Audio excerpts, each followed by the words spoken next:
I desperately wanted to save my young patient who was 24. He was experiencing being a heroin addict. He was homeless. He had uncontrolled diabetes that would often result in having to be hospitalized. He actually had over 30 emergency room and hospitalization visits in 1 year. Welcome to Origin Stories. These are the stories that built and continue to build the whole life healing framework.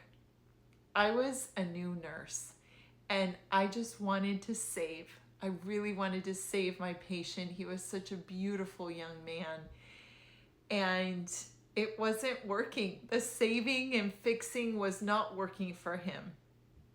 I had the great fortune of making a team visit with our team's pharmacist, Bill. I got to go with him and I learned two things that I will never, ever forget. When we visited our patient, Bill didn't lecture. He did not scare our patient about the dangers of his lifestyle. He didn't do any of that. He just introduced himself and he said, "What is it you want? What matters most to you?" Our patient told him, "I don't want to go to the hospital. I hate going to the hospital." And Bill said, "Great, then let's work on keeping you out of the hospital." I was so amazed that I was witnessing this. It was really powerful. And the next thing that Bill did was equally as exciting. He, again, did not lecture. He just got curious. And he started asking our patient, "Please tell me about your day. When do you eat? When do you sleep? We need to manage your blood sugars to keep you safe, and it will help me if I know a little bit about your day." We learned that our patient slept during the day and mostly was awake at night, and that's when he ate, if he ate at all. This information was so important because the way he was receiving his medications, one, they were very complex. And sometimes he was taking them during the day because those were the instructions, and it would lower his blood sugar to dangerous levels, which often would result in some of his hospitalization visits.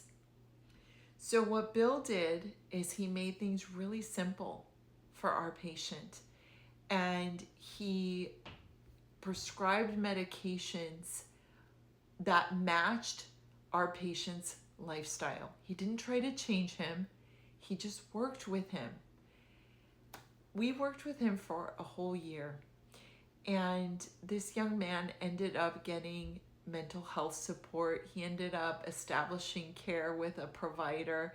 And guess what? He only had 2 hospitalizations that year, from over 30 to 2. Isn't that amazing?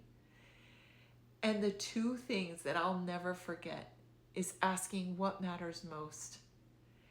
And instead of saving and fixing, getting really curious. Getting curious and making a care plan that matches the patient's reality. I'll never forget that. If you found this story inspiring, please share with your network. My name is Carla Caldwell. I am the leader of the Whole Life Healing Movement, and I wish you nothing but the best. Thank you.